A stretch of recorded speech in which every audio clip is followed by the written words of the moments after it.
and welcome to Growing in Suburbia. I'm Nicole and I'm so glad you're here. If you remember, last time we made some beautiful napkins for our Christmas table, and this week we're going to make some beautiful napkin rings. So I've got these two styles that I'm going to show you how to make. You're going to need air dry clay, and I'm going to pop up a list of all the things you're going to need for this project just in a minute, and then we're going to get started right away.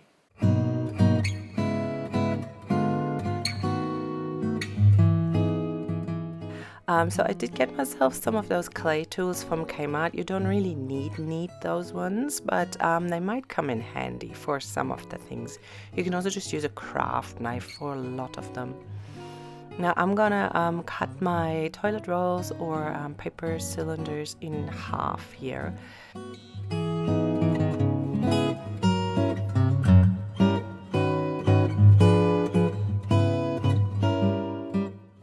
Be extra careful. Mine were very sturdy. I don't know how I ended up with those, but if you can find some that are a little bit more flimsy and thin, those are much easier to work with. Then I'm going to wrap them in some cling wrap. Watch me struggle throughout this whole video. There's going to be some cling wrap here and there. I don't usually use it in our house. We use it once a year for a birthday cake, and that's about it. But I am doing that so that clay doesn't stick to the cardboard, and it's gonna be much easier to remove the finished napkin rings off those rolls later on.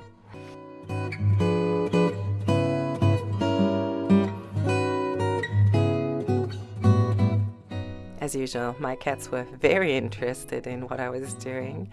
Indy's just spotted a bird out the window. And they visited a few times, and they had little naps near me and all that. And I really enjoy that they do that. They are the sweetest little things.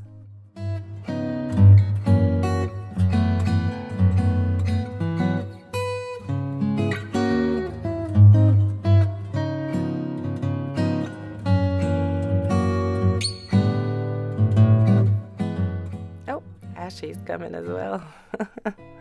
He's not generally as curious, so he doesn't normally come up, but I mean, I'm playing with plastic. They love plastic. They like chewing on little plastic bags. Indy loves sticky things, so they definitely needed to investigate that.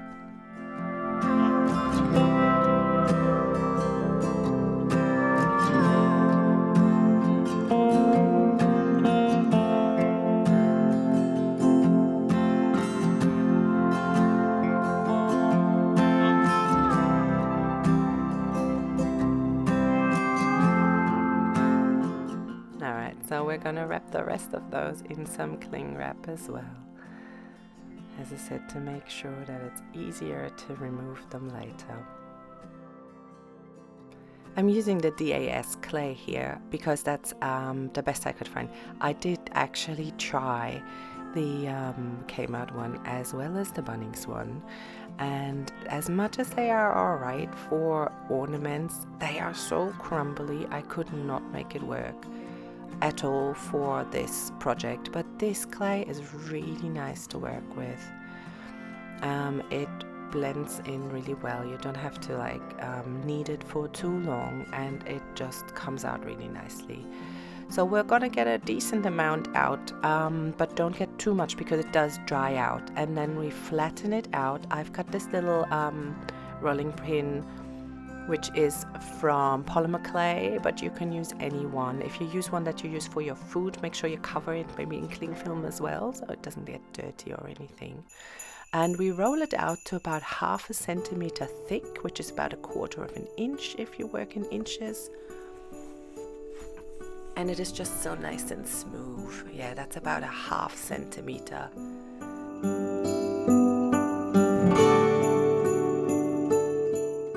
To make the actual napkin rings, we've got to cut our clay into strips. Now I want mine to be approximately 15 centimeters long. Then I'm going to give myself one straight edge to work from.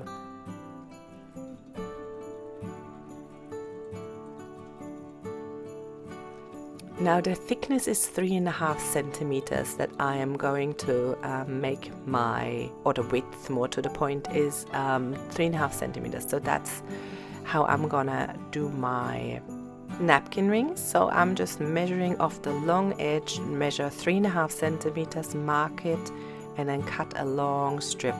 Don't worry about the length of those strips, they can be uneven, that's perfectly fine. Then we're gonna pick one of them up and roll it around our prepared cardboard tubes.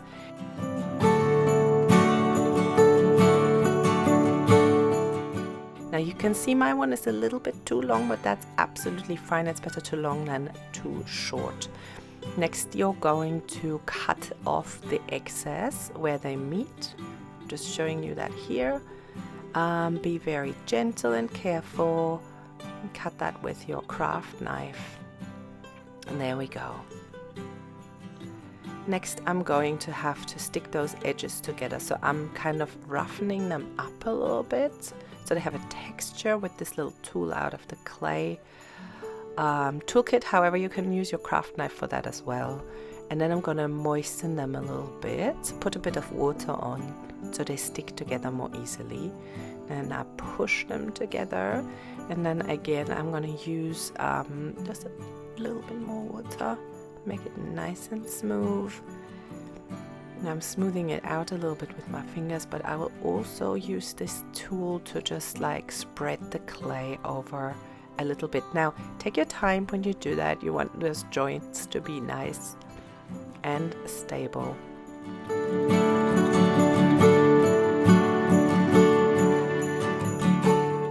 Smooth it out with your fingers and some water. Now I also go around the whole of those napkin rings and smooth out the top edge to make it nice and round and smooth feeling, so we don't have to work too hard once they are dry. Excellent. Now repeat that with however many you are planning on making. Now it is time to make the tops of our napkin rings. Now roll out your clay again to approximately the same thickness, 0.5 centimeter.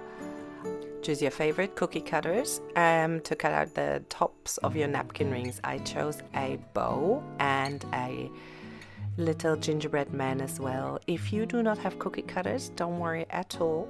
You can just print out your templates or draw them yourself. You pop it on, hold it down. It does stick a little bit, which is good. And then you use a craft knife and you just trace around it very carefully and slowly with the craft knife. Now this clay is really nice to work with, so it should be very easy to cut it out. Once you're done, you lift all the excess clay around it and just pop that to the side for the next bit.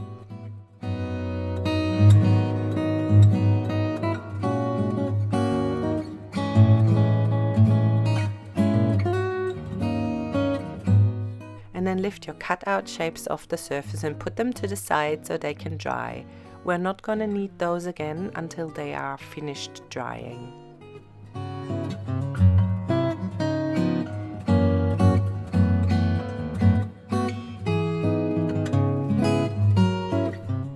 Now for my cute little bow. So I've got this cute cookie cutter that I just got in a box with random ones, I think. I'll cut out that shape as we did before, just like normal cookies. And then I'm going to use some of that clay that I'm removing there. And I'm going to just roll it into a little ball, make it a bit of an oval-y shape, because I want to give it a bit more dimension. So I want to kind of pretend to have a little knot on it. So I'm just shaping it into a good shape that fits that bow. And I think I'm quite happy with that sort of ovally blob on top, let's say. And then I will score this again a little bit and score the back of my little blob and put a little bit of water on there so they stick together really well.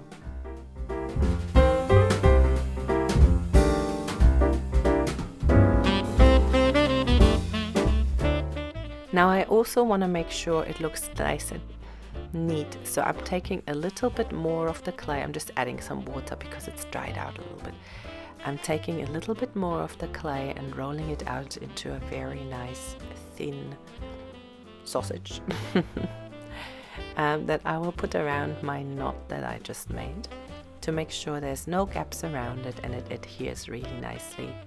Now this takes a little bit of time, but it is definitely worth going the extra mile for it to make it look nice and neat. So I'll put this around the knot and then I'll use one of my smoothing tools that came in my toolkit. Again, just your craft knife will probably do as well. And I'm smoothing out that little sausage that I just put around and make sure that it is blending in really nicely and it's all connected and all the gaps are filled and they are adhering to each other really well. You can add a little bit of more water as well to make it nice and pliable. And just smoosh it in there, and that's fine because that air dry clay is very forgiving and you can just smooth it out again. We don't want that to fall off later when it's on the table. That looks pretty good, and then give it a little smooth with a damp finger as well. Perfect. I'm really happy with the outcome of this one.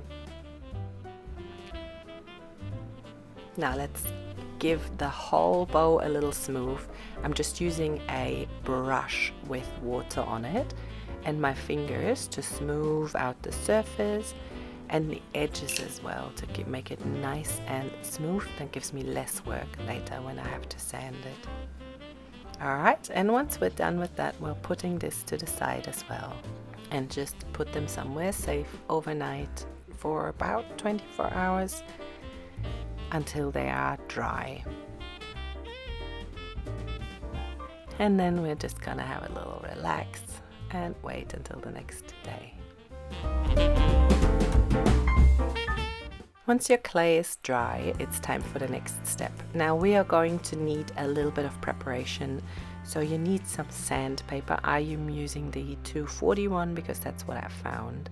And we are going to very gently sand the edges. Now this is mainly the bottom edges that I didn't smooth out with my fingers, but just feel for any rough corners or edges and just give them a very gentle sand. I'm doing this with all of those, and once I'm finished with that, I am giving them a very gentle wipe with a ever so slightly damp cloth, nothing wet. We don't want to have to wait for them to dry again, just to get all the little dusty bits that we've sanded off and make the surface ready for painting. Now I'm going to do the same with those actual napkin rings. Now I'm going to demold them. As I said before, my cardboard tubes are like stainless steel. They are like solid. If you have some flimsy ones, I recommend using those because it was very difficult to get those out, but I managed in the end. If your rings crack a little bit while you are doing this, especially on the seam that we made, it's not a problem at all. We can fix that.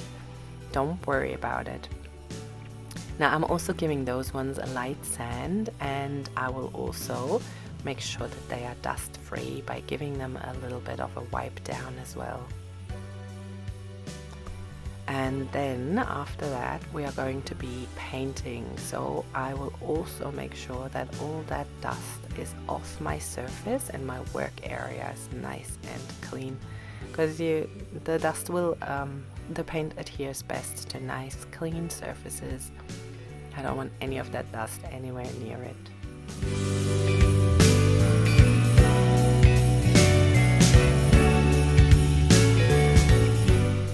Okay, now we are ready for the next step. First, we are going to attach our napkin ring toppers, I suppose, to our napkin rings. Now the best to use for this is PVA glue. Good old PVA glue really does a great job with this one. Now you put a good amount of PVA glue along the seam where you joined your napkin rings, like this. And then you put on your topper. This is easier with 2 hands, trust me on that one. And then you add your topper. Just put it on gently, and then you need to hold it down, preferably in the middle. Push it down a little bit, ever so slightly, and hold it there for a few minutes until it's tacky enough so you can let go. And lean it against something so it doesn't slide off again. Now if you have a flat thing like our gingerbread men, it is much easier because you can just lie them down backwards and just put those napkin rings on like this. And then you can just leave them upside down to dry. And we're gonna wait a little while, yes Ashi, and then we're ready to paint. Now I've chosen a crimson red and I am using acrylic paints because those are the best for this project, and I am just giving my bows a coat of this beautiful red paint. Now you won't be able to do all of it in one go, so I just did what I could get to as much as I could. So I'm doing the inside, and then I'm doing the top of the bow and sort of the top of the napkin ring on the outside. And then I'm putting it down to sort of lean a little bit against my paint palette so they don't fall over, and leave them to dry. And then a couple of hours later I went back and just did the rest of them. So the back and everything. Depending on your paint, you might need a second coat, so I recommend just giving everything one coat, and then you can have a look and see if you love it, and go back once everything is dry and give it a second coat if you need to. I decided I'm just going to do one coat on this one, and that worked out all right. I just remember to go into all of those nooks and crannies and have a nice soft brush that works really nicely on this.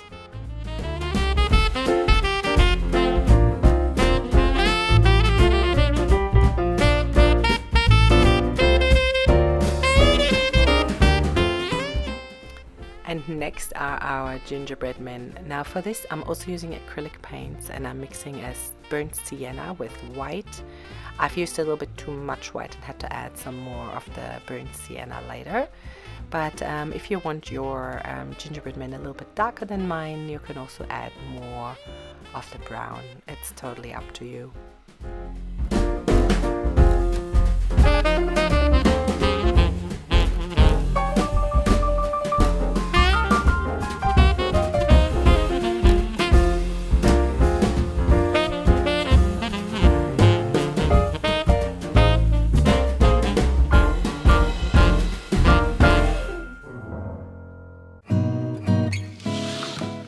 Now this is the next day after I finished painting all of them, and they are nice and dry, and look how gorgeous they are.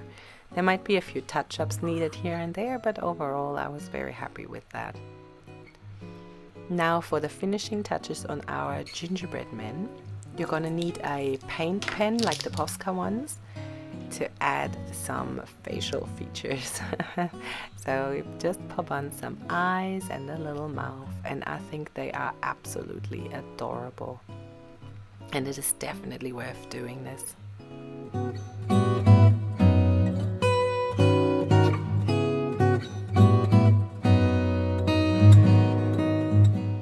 Don't forget the little markings on the arms and the legs, and give them some buttons as well.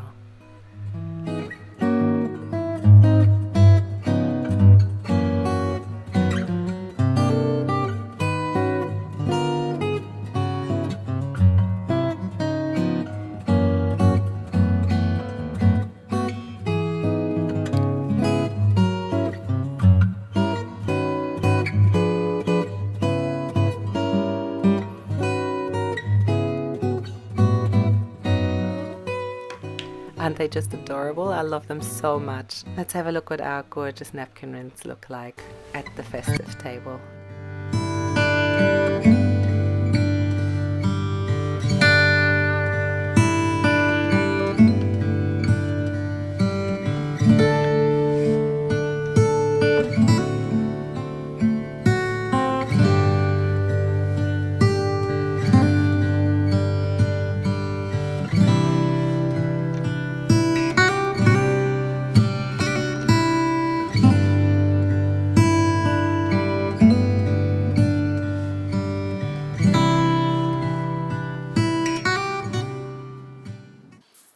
you enjoyed this tutorial, and don't forget to share the napkin rings that you make.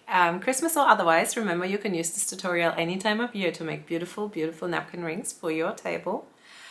I'm at Growing in Suburbia on all the socials, so send me a message with what you have made. I would absolutely love to see it, because this is such a creative project and you can really do whatever you want. And don't forget to subscribe. I will make some more Christmas decoration and gift ideas later on. And like this video and tell me in the comments what else you would like to see. And I'll see you next time. Bye!